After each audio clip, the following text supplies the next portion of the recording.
AP financial code volume 1 chapter 3. ఈ వీడియోలో article 13 నుండి 21 మరియు 22 గురించి చెప్పడం జరిగింది. ఆర్టికల్ 13 టు 21 గవర్నమెంట్ బిల్డింగ్స్ యొక్క రెంట్ను గవర్నమెంట్ సర్వెంట్స్ నుండి రికవరీ యొక్క ప్రాసెస్ని ఎక్స్ప్లెయిన్ చేయడం జరుగుతుంది. ఆర్టికల్ 22 అయితే ప్రైవేట్ వ్యక్తులు లేదా పెన్షనర్స్ నుండి రెంట్ రికవరీ గురించి చెప్తుంది. ఆర్టికల్ 13 ఏదైనా ఒక బిల్డింగ్ రెసిడెన్స్ పర్పస్ కోసం కన్స్ట్రక్ట్ చేసినా, ఎక్వైర్ చేసినా లేదా ఎగ్జిస్టింగ్ బిల్డింగ్కి ఏవైనా ఆల్టరేషన్స్ చేసినా లేదా ఎడిషన్స్ చేసినా ఆ బిల్డింగ్కి లేదా బిల్డింగ్స్కి ఏ ప్రభుత్వ ఉద్యోగి అయితే ఇన్ఛార్జ్గా ఉంటారో వారు ఫండమెంటల్ రూల్స్లోని ప్రొవిజన్స్కి అనుగుణంగా ఆ బిల్డింగ్ యొక్క రెంట్ ఎంత వసూలు చేయాలో స్టేట్మెంట్ ప్రిపేర్ చేయాలి. ఆ స్టేట్మెంట్ని గవర్నమెంట్ ఆర్డర్స్ నిమిత్తం అకౌంటెంట్ జనరల్కి కానీ లేదా ఇతర కాంపిటెంట్ అథారిటీకి కానీ పంపించాలి. వారు ఆ రెంట్కి సంబంధించిన గవర్నమెంట్ ఆర్డర్స్ ఇష్యూ చేయడం జరుగుతుంది. ఆర్టికల్ 14 ప్రభుత్వ భవనాలకు సంబంధించిన రెంట్ రికవరీ చేసే పూర్తి బాధ్యత ఆ భవనానికి సంబంధించిన డిపార్ట్మెంటల్ ఆఫీసర్స్పై ఉంటుంది. అలాగే ఏదైనా పబ్లిక్ వర్క్స్ డిపార్ట్మెంట్కి సంబంధించిన బిల్డింగ్ ఉంటే ఆ బిల్డింగ్ రెంట్ రికవరీ చేసే బాధ్యత ఆ డివిజన్ ఎగ్జిక్యూటివ్ ఇంజనీర్పై ఉంటుంది. దానితో పాటుగా ఆ టెనెంట్ అంటే రెంట్కి ఉన్న ఎంప్లాయ్ శాలరీ ఏ ట్రెజరీ ఆఫీసర్ లేక వేరే డిస్పర్సింగ్ ఆఫీసర్ పే చేస్తున్నట్లయితే వారిపై కూడా కొంత బాధ్యత ఉంటుంది. ఈ రెంట్ రికవరీకి సంబంధించిన detailed procedure article 14A to 14F క్రింద ఇవ్వడం జరిగింది. గవర్నమెంట్ రెసిడెన్షియల్ బిల్డింగ్స్కి సంబంధించిన రెంట్ని ఎగ్జిక్యూటివ్ ఇంజనీర్ అసెస్ చేయడం జరుగుతుంది. వారు అసెస్ చేసిన రెంట్ని ఆ particular head of the office కానీ లేదా ఏ ఆఫీసర్ అయితే వారి శాలరీని వారే డ్రా చేసుకుంటారో ఆ ఆఫీసరు ఆ రెంట్ని రికవరీ చేయాల్సిన బాధ్యత ఉంటుంది. ఆ ఆఫీసర్ యొక్క సబార్డినేట్స్ ఆ బిల్డింగ్కి సంబంధించిన రెంట్ స్టేట్మెంట్ని కామన్ ఫామ్ 307లో ఫిల్ చేసి ఎవ్రీ మంత్ 15th లోపు ఎగ్జిక్యూటివ్ ఇంజనీర్కి సబ్మిట్ చేయాల్సి ఉంటుంది. అలాగే ఎవ్రీ సబ్సిక్వెంట్ మంత్లో ఏమైనా ఆక్యుపెన్సీలో చేంజెస్ ఉంటే ఆ చేంజెస్ పర్టికులర్స్ని ఎగ్జిక్యూటివ్ ఇంజనీర్కి ఫర్నిష్ చేస్తే సరిపోతుంది. ఎటువంటి చేంజెస్ లేకపోతే ఆ ఎగ్జిక్యూటివ్ ఇంజనీర్కి ఆ ఫ్యాక్ట్ని ఇన్ఫామ్ చేస్తే సరిపోతుంది. ఎప్పుడైనా బిల్డింగ్ కానీ క్వార్టర్స్ కానీ వేకెంట్గా ఉంటే ఆ వేకెంట్ క్వార్టర్స్ ఎప్పుడు ఆక్యుపెన్సీ అవుతుందో ఆ ఎక్స్పెక్టెడ్ డేట్ని head of the office executive ఇంజనీర్కి ఇన్ఫామ్ చేయాలి. అలాగే సేమ్ డిపార్ట్మెంట్లో ఎవరైనా గవర్నమెంట్ సర్వెంట్కి రిక్వైర్మెంట్ ఉంటే వారికి ఇలా వేకెన్సీ ఉందని చెప్పాలి. దీనికి సంబంధించిన మెమోని మీరు స్క్రీన్పై చూడవచ్చు. గవర్నమెంట్ బిల్డింగ్ లేదా క్వార్టర్స్ యొక్క రెంట్ను టెనెంట్ యొక్క పే బిల్లులో రికవరీ చేయడం జరుగుతుంది. దీనికి సంబంధించిన స్టేట్మెంట్ని ప్రతి నెల 20వ తారీఖులోపు హెడ్ ఆఫ్ ద ఆఫీస్ లేదా officer who draws their own pay వారు ఎగ్జిక్యూటివ్ ఇంజనీర్గా సబ్మిట్ చేయాల్సి ఉంటుంది. సంబంధించిన మెమో నెంబర్ని మీరు స్క్రీన్పై చూడవచ్చు. అలాగే ఈ ఆర్టికల్ 14Aలో ఒక నోట్ కూడా ఉంది. అదేంటంటే ఏ ఆఫీసర్ అయితే గవర్నమెంట్ ఎడ్యుకేషనల్ ఇన్స్టిట్యూషన్కి ఇన్ఛార్జ్గా ఉంటారో వారు ప్రతి నెల కామన్ ఫామ్ 307లో పర్టికులర్స్ ఫర్నిష్ చేయాలి. ఇన్ కేస్ ఆ ఇన్స్టిట్యూషన్కి ఏమైనా హాస్టల్ అటాచ్ అయి ఉంటే దాని రెంట్స్ యొక్క డ్యూని కూడా మెన్షన్ చేయవలసి ఉంటుంది. ఆ హాస్టల్ బిల్డింగ్ని ఇన్స్టిట్యూట్ రిజిస్టర్లో ఉన్న స్టూడెంట్స్ మాత్రమే యూజ్ చేసుకోవాలి. అది గవర్నమెంట్ సర్వెంట్స్ రెసిడెన్స్ కింద యూజ్ చేయకూడదు.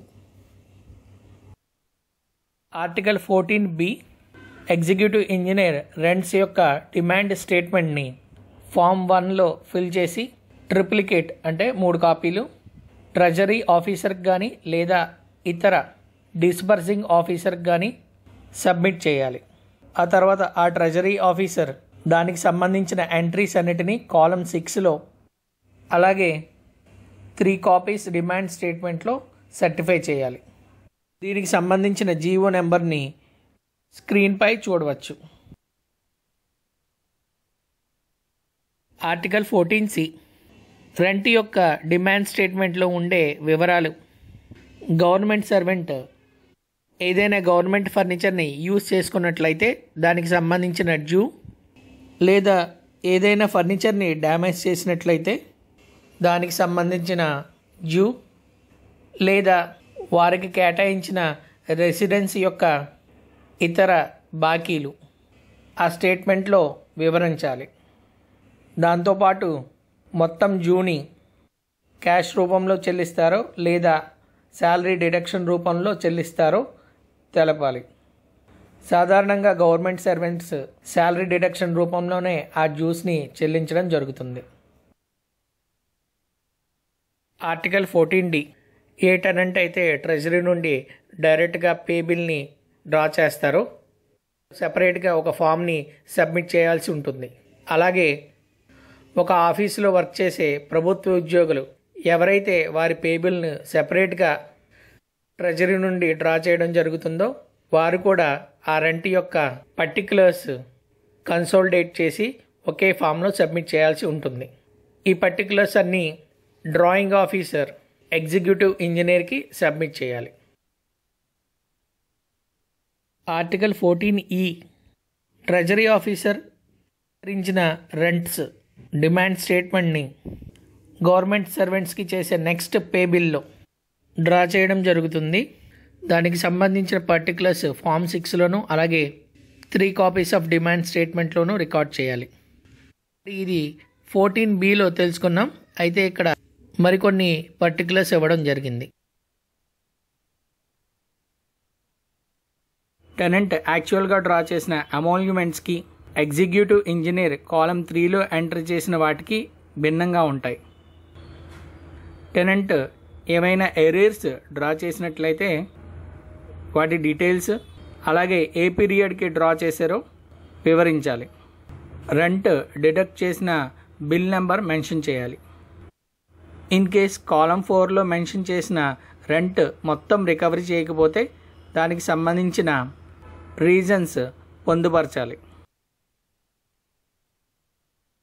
Article 14F treasury officer or other disbursing officer స్టేట్మెంట్ని ఎగ్జిక్యూటివ్ ఇంజనీర్కి ఎప్పటికల్లా సబ్మిట్ చేయాలి. ఆ మంత్లో 28 డేస్ ఉన్నట్లయితే ఆ మంత్ 22nd కల్లా సబ్మిట్ చేయాలి. 29 డేస్ అయితే 23rd కల్లా సబ్మిట్ చేయాలి. ఇన్ కేస్ 30 డేస్ ఉంటే 24th సబ్మిట్ చేయాలి. 31 డేస్ ఉంటే 25th సబ్మిట్ చేయాలి. ఈ డేస్ అన్ని ఆర్డర్లో ఉన్నాయి కాబట్టి ఈజీగా గుర్తుపెట్టుకోవచ్చు. ట్రెజరీ ఆఫీసర్ సబ్ ట్రెజరీ నుండి రెంట్ రికవరీ డీటెయిల్స్ తీసుకోవాలి. ఇన్ కేస్ ఏమైనా లేట్ రికవరీస్ ఉంటే వాటిని నెక్స్ట్ మంత్ స్టేట్మెంట్లో ఇన్క్లూడ్ చేయాలి. ఈ ఆర్టికల్లో నోట్ ఒకటి ఉంది. ఏదైనా ప్రైవేట్ బిల్డింగ్ పోర్షన్ని గవర్నమెంట్ ఆఫీసెస్ నిమిత్తం హైర్ చేసుకొని దానిని రెసిడెన్షియల్ పర్పస్కి కానీ లేదా వేరే పర్పస్ కానీ యూజ్ చేస్తే ఆంధ్రప్రదేశ్ ట్రెజరీ కోడ్ 9 ప్రకారం ఫామ్స్ 56 అండ్ 58 ఫర్నిష్ చేయాలి. దానితో పాటు కంటింజెంట్ బిల్స్ అంటే వాటి rent, electricity bill, other charges ఏమైనా ఉంటే క్లెయిమ్ చేసుకోవాలి. డిస్బర్సింగ్ ఆఫీసర్ డిమాండ్ స్టేట్మెంట్ యొక్క సెకండ్ కాపీని రెలెవెంట్ పే బిల్స్తో అటాచ్ చేసి ట్రెజరీ ఆఫీసర్కి సబ్మిట్ చేస్తే అది ట్రెజరీ అకౌంట్స్ ఆడిట్ నిమిత్తం పంపించడం జరుగుతుంది. Article 15 executive engineer rents demand statement prepare చేసేప్పుడు గెజిటెడ్ గవర్నమెంట్ సర్వెంట్స్ ఎవరైతే వారి పే బిల్స్ని వారే ఓన్గా డ్రా చేస్తారో వారి యొక్క పే స్లిప్స్ ఆధారంగా స్టేట్మెంట్ ప్రిపేర్ చేయాలి. అలాగే ఫామ్ 1లో ఉన్న ఇన్ఫర్మేషన్ ఒక కాపీని ట్రెజరీ ఆఫీసర్ ఎగ్జిక్యూటివ్ ఇంజనీర్కి రిటర్న్ చేయడం జరుగుతుంది. ఆ ఇన్ఫర్మేషన్ని బేస్ చేసుకుని నెక్స్ట్ మంత్ రెంట్ స్టేట్మెంట్ తయారు చేయాలి. అలాగే ఎమాల్యుమెంట్స్ చేంజ్ అయినప్పుడల్లా రెంట్ స్టేట్మెంట్ని అసెస్ చేసి రివైజ్ చేయాలి. దాంతోపాటుగా ఎగ్జిక్యూటివ్ ఇంజనీర్ ప్రీవియస్ మంత్లో ఏమైనా రెంట్ డ్యూస్ ఉంటే వాటిని కూడా రికవరీ చేయాలి. ఆర్టికల్ 16 ట్రెజరీ ఆఫీసర్ లేదా ఇతర డిస్పర్సింగ్ ఆఫీసర్ ఎగ్జిక్యూటివ్ ఇంజనీర్ ఇచ్చిన స్టేట్మెంట్ ప్రకారం రెంట్ని గవర్నమెంట్ సర్వెంట్స్ యొక్క పే బిల్స్లో రికవరీ చేయాలి.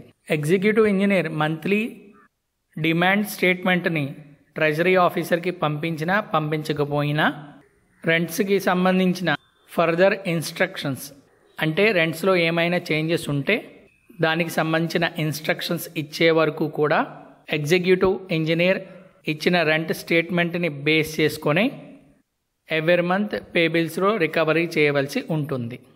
ట్రెజరీ ఆఫీసర్ ఎప్పుడు రెంట్స్కి సంబంధించి కానీ రెంట్ పే చేయమని కానీ టెనెంట్స్ని సంప్రదించకూడదు. ఏవైనా ఇష్యూస్ ఉంటే ఎగ్జిక్యూటివ్ ఇంజనీర్ వారికి రిఫర్ చేయాలి. ఆర్టికల్ 17 గవర్నమెంట్ సర్వెంట్ ట్రాన్స్ఫర్ అయినప్పుడు కానీ లీవ్లో వెళ్ళినప్పుడు కానీ లేదా రిటైర్ అయినప్పుడు కానీ ఎగ్జిక్యూటివ్ ఇంజనీర్ ట్రెజరీ ఆఫీసర్ వారికి టెనెంట్ ఎప్పటి వరకు రెంట్ పే చేయవలసి ఉంటుందో డేట్ మెన్షన్ చేస్తూ ఎర్లీ నోటీసులు ఇవ్వాలి. ఇన్ కేస్ గవర్నమెంట్ సర్వెంట్ ఆ మంత్లో లాస్ట్ డే కన్నా ముందే వెకేట్ చేసినట్లయితే వారు వెకేట్ చేయడానికి ముందే ఆ పార్ట్ ఆఫ్ ద మంత్ డ్యూని రికవరీ చేయాలి. ఆర్టికల్ 18 ట్రెజరీ ఆఫీసర్ రెంట్స్ని రికవరీ చేసిన తర్వాత ట్రెజరీ అకౌంట్లోని టోటల్ క్రెడిట్స్తో ముందిచ్చిన డిమాండ్ స్టేట్మెంట్తో కంపేర్ చేసుకోవాలి. లేట్గా అయిన రికవరీస్ని కూడా కన్సిడర్ చేయాలి. మొత్తానికి ఆ స్టేట్మెంట్స్ రెండింటిని సరిపోల్చుకొని అకౌంటెంట్ జనరల్కి సబ్మిట్ చేయాలి. అట్ లాస్ట్ రెంట్స్కి సంబంధించిన డిమాండ్ స్టేట్మెంట్ ప్రకారం రికవరీస్ అన్నీ పూర్తయిన తర్వాత ట్రెజరీ ఆఫీసర్ ఒక కాపీని ఎగ్జిక్యూటివ్ ఇంజనీర్కి రిటర్న్ చేయడం జరుగుతుంది. ఇది ముందే మనం చెప్పుకున్నాం. ఆ స్టేట్మెంట్ కాపీని ఎగ్జిక్యూటివ్ ఇంజనీర్ అకౌంటెంట్ జనరల్కి సబ్మిట్ చేయడం జరుగుతుంది. ఆ తరువాత అకౌంటెంట్ జనరల్ వెరిఫై చేసి ఏవైనా వేరియేషన్స్ ఉంటే ఆడిట్ నోట్స్ ద్వారా ఎగ్జిక్యూటివ్ ఇంజనీర్ వారికి కమ్యూనికేట్ చేయడం జరుగుతుంది. ఆ ఆడిట్ నోట్స్ ప్రకారం ఎగ్జిక్యూటివ్ ఇంజనీర్ రెంట్స్ యొక్క అమెండ్మెంట్స్ను రివైజ్ చేయడం జరుగుతుంది. ఆడిట్ నోట్స్ ప్రకారం తీసుకున్న చర్యలను ఎగ్జిక్యూటివ్ ఇంజనీర్ వారు అకౌంటెంట్ జనరల్కి సబ్మిట్ చేయాలి. ట్రెజరీ ఆఫీసర్ వారు gazetted and non gazetted government సర్వెంట్స్కి సంబంధించిన పేమెంట్ లిస్ట్ని సెపరేట్గా ప్రిపేర్ చేయాలి. ఆ స్టేట్మెంట్ని డివిజనల్ ఆఫీసర్ ద్వారా అకౌంటెంట్ జనరల్కి సబ్మిట్ చేయాలి. ఆర్టికల్ 19 ఏ గవర్నమెంట్ సర్వెంట్ అయితే ఎస్టాబ్లిష్మెంట్ బిల్స్ ద్వారా వారి పేని డ్రా చేస్తారో వారు గవర్నమెంట్ బిల్డింగ్స్ రెంట్ని వారి యొక్క రెంట్ని లేదా వారి యొక్క సబార్డినేట్స్ పే చేయవలసిన రెంట్ని వారి పే బిల్స్ నుండి డ్రా చేసి రెంట్ డిమాండ్ స్టేట్మెంట్ ప్రకారం రికవరీ చేయాలి. ఆర్టికల్ 20 టెనెంట్ ఒక గవర్నమెంట్ సర్వెంట్ అయి ఉండి ఆ బిల్డింగ్ రెంట్ని క్యాష్ రూపంలో కనుక పే చేస్తున్నట్లయితే ఏ ప్రభుత్వ ఉద్యోగి అయితే ఆ బిల్డింగ్కి ఇన్ఛార్జ్గా ఉంటారో ఆ బిల్డింగ్ ఇన్ఛార్జ్ ప్రతి నెల ఆ టెనెంట్కి రెంట్కి సంబంధించిన బిల్ ఆ నెలాఖరి రోజున లేదా అంతకన్నా ముందు పంపించడం జరుగుతుంది. ఆ టెనెంట్ ఆ నెక్స్ట్ మంత్ ఎండింగ్ లోపు రెంట్ పే చేయాల్సి ఉంటుంది.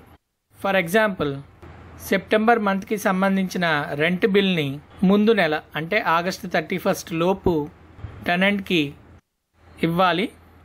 ఆ టెనెంట్ సెప్టెంబర్ నెలాఖరు అంటే 30th లోపు ఆ రెంట్ని పే చేయాల్సి ఉంటుంది.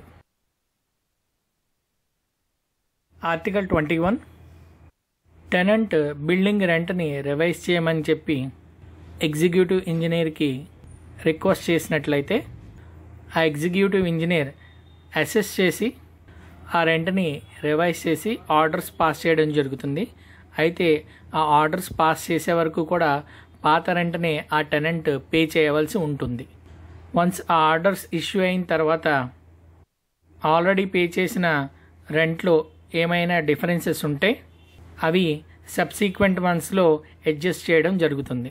ఆ అడ్జస్ట్మెంట్ పాసిబుల్ కాకపోతే ఆ టెనెంట్కి రీపేమెంట్ చేయడం జరుగుతుంది. ఆర్టికల్ 22 ఎవరైనా ప్రైవేట్ వ్యక్తి లేదా పెన్షనర్ ప్రభుత్వ భవనాన్ని కానీ ల్యాండ్ని కానీ రెంట్కి తీసుకుంటే వారి వద్ద నుండి రెంట్ను ప్రతి నెల ముందే తీసుకోవాలి, అంటే ఇన్ అడ్వాన్స్.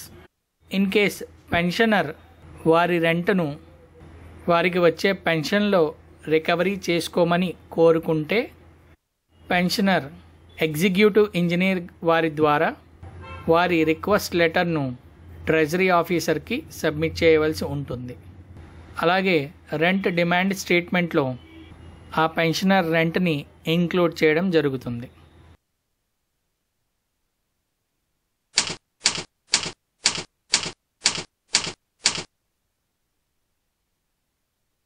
ఆర్టికల్ 22 ఎవరైనా ప్రైవేట్ వ్యక్తి లేదా పెన్షనర్ ప్రభుత్వ భవనాన్ని కానీ ల్యాండ్ని కానీ రెంట్కి తీసుకుంటే